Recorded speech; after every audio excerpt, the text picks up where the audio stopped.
Hey up, folks. For over a generation now, the United States has been slowly pivoting away from Europe and towards Asia. China has now become the number one opponent for the USA, and that pivot has speeded up dramatically over the past few weeks. Now, let's look ahead towards a Britain that is free of NATO and the United States. Why do I say free from? Surely the Americans are our allies. No, they are essentially our colonial masters and have been for a very long time. And if you support, as I did, Britain's withdrawal from the European Union, then it was quite logical for you to make the point, as I did, that it's difficult for Britain to sell sovereignty to Brussels when it's already been sold to the USA. Let me make the obvious point, one that's often forgotten, that this notion of a special relationship is something that only exists in British minds. The Americans don't believe it. They treat Britain quite rightly as their little dog, and they expect the British to do as they're told. Now, this has been going on for a long time.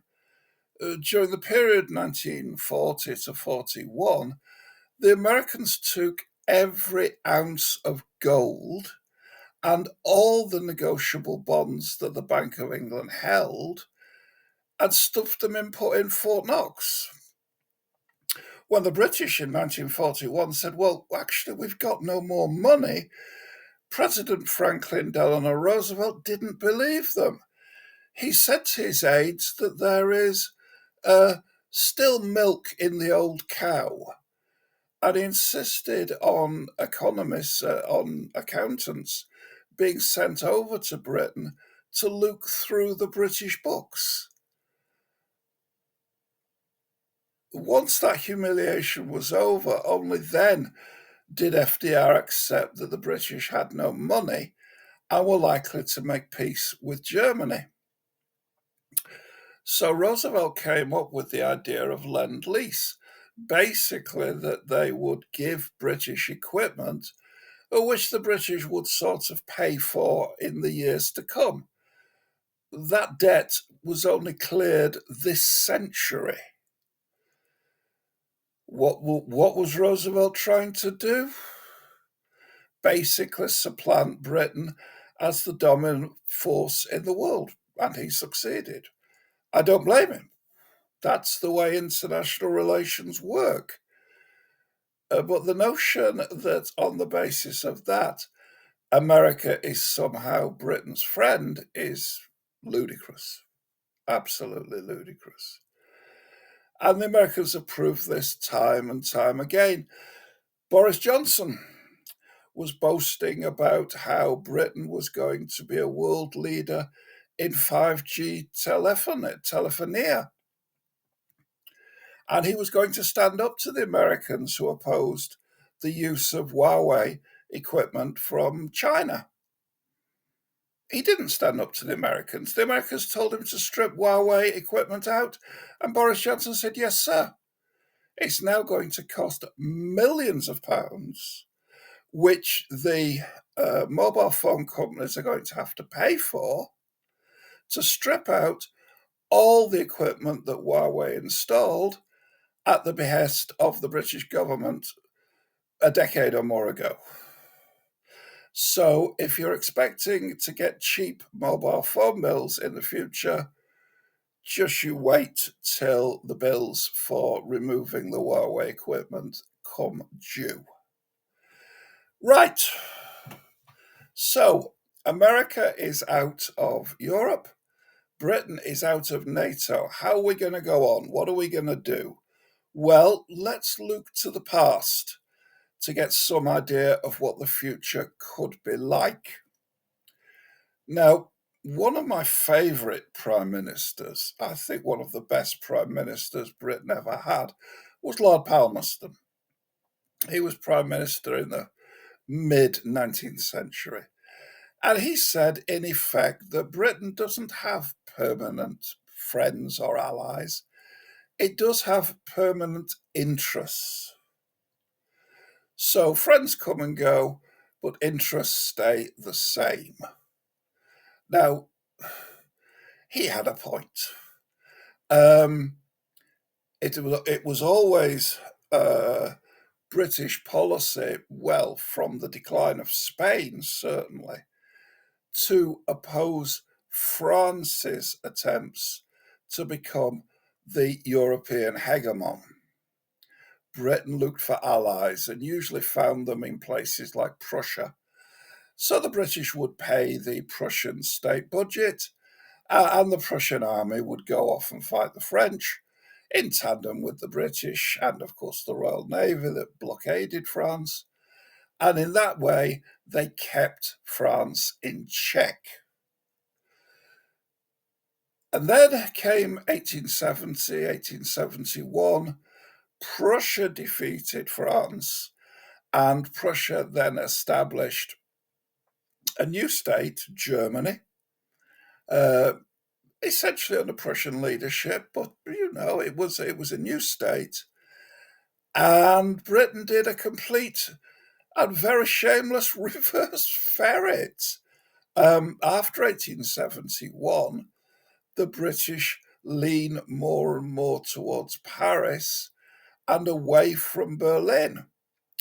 Now, given that the British royal family spoke German at home, given that they only married German princes and princesses, Prince Albert married to Queen Victoria is a perfect example of that. Given all that, you would think it would be a difficult maneuver. Actually, it wasn't. It was a maneuver based upon age old British self interest. No country is to be allowed to dominate Europe, be it Spain, be it France, be it Germany. And if anyone tries, Britain will ally herself with the second ranking power in Europe to balance them. After 1871, the second ranking power was France. So vive la France! And in 1914, we went to war with Germany, and so on and so forth. That is how British policy worked. Now, how could it work in the future? Well, let's consider. We're going to have a multipolar world.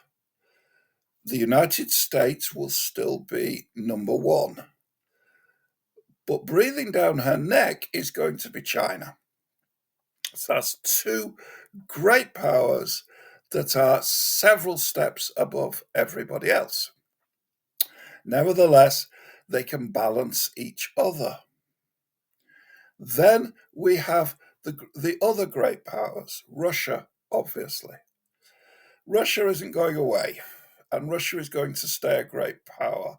It will take her many years to recover from the war against Ukraine, but nevertheless, Russia is the third great power. The fourth, hard to say at the moment, well, hard to give it a name at the moment. It's probably going to be a Franco German alliance, probably headed by France and paid for by Germany.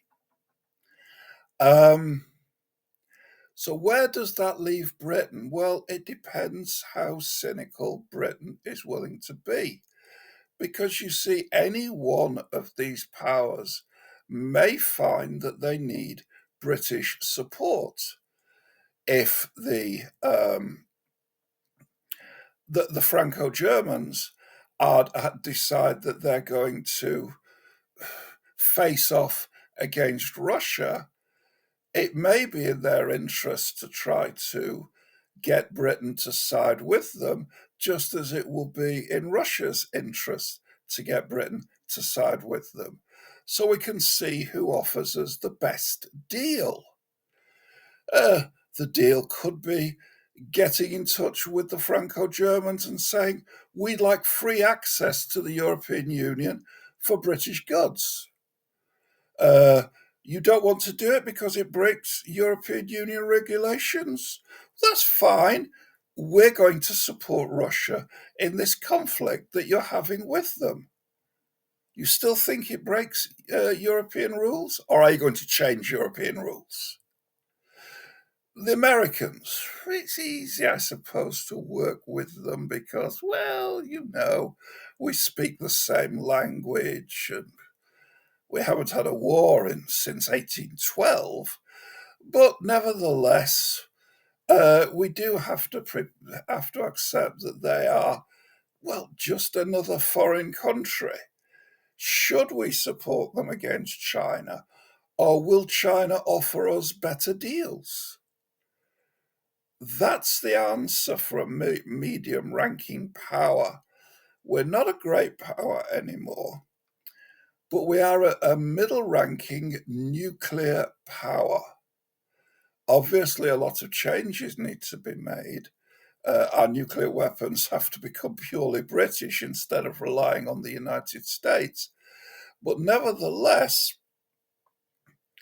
once we've made the decision to become independent again, then I think we're going to find ourselves very popular with the great powers who will compete with one another for our attention and our votes in the United Nations, and who knows, maybe even want to buy things from us and pay cash on the nail for them.